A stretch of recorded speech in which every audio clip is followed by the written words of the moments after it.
So nahibaw ko mga idol no nga grabe gyapon kadaghang mga rider karon nga murag wala na sila ganahe mo biyahe mga idol. Tungod sa issue sa Maxim mga idol no nga bawal na daw mo pick up og passenger ang Maxim.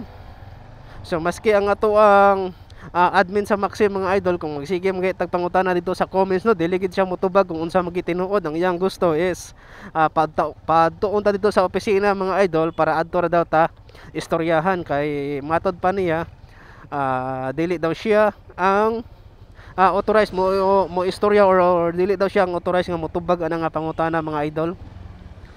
So since kay wala pa man ta kaadtog opisina mga idol, then mao lagi nga sa tay mga followers dire mga idol no nga magsige sad og sin og message sa ako nga kanang mangutana lagi about gyapon ani mga passenger sa Maxim.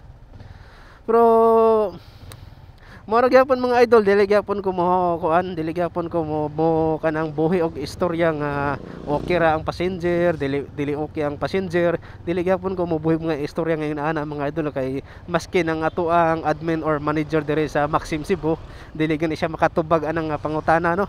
So how much more nga dili ta kuan sa Maxim, sana dili ta ingon na connected nga empleyado gid sa Maxim ba.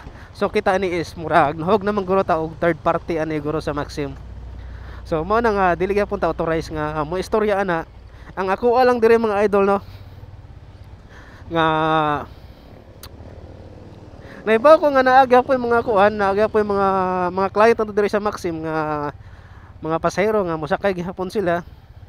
Ang ako lang is amping lang ta example kung naam gani pasahero gid nga magbook. So samot na sa mga pang-adlaw mga idol nga gusto kaya ang mga LTO checkpoint karon. So samot na nga murag giinitan ta karon no. Mao nga ako lang is amping ta. Di mo jud ta malay no nga naa mga pasahero nga mobook diri sa Maxim. So dili ko maingon sa inyo nga ayon niyo kuha, dili sa ko maingon niyo nga kuha. So ang ato lang dire is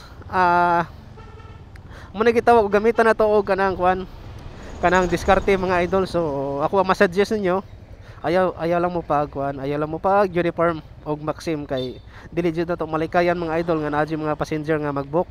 So malo jud ako ang maistorya mga idol nga dili mag uniform kay wala pa man ta nakakuha og kuan, wala pa jud ta nakakuha og klaro nga tubag or wala pa jud ta nakakuha og klaro nga kuan gid ba kanang sakto gid nga tubag sa mga pangutana sa uban nga or maski ako nakapangutana ko kung unsa magid ang passenger ba sa Maxim.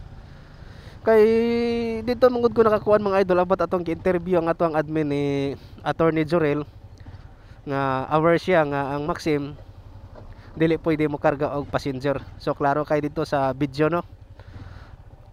Sa interview on air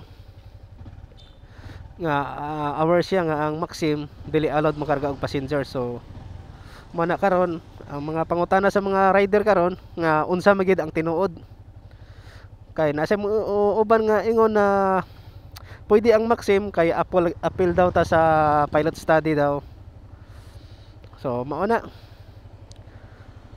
ay grabe naibaw ko nga daghan kayo mga rider karon nga murag pangulbaan na sila mo biyahe or unsa ba diha o di na sila ganahan mo biyahe. Ang uban na nasa Move It, ang uban na sa Joyride.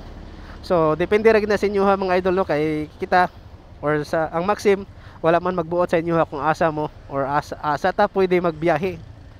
So ato ay is diskarte ta nga makakwarta ta og naatay ikapakaon sa tuang pamilya. So ana lang mga idol no. So amping o ride safe sa tanang mga Maxim rider, dili lang sa tanang mga Maxim rider pati sa tanang mga riders nga gumagamit ng apps. So ingat palagi mga idol. So yun lang, that's all. Amping.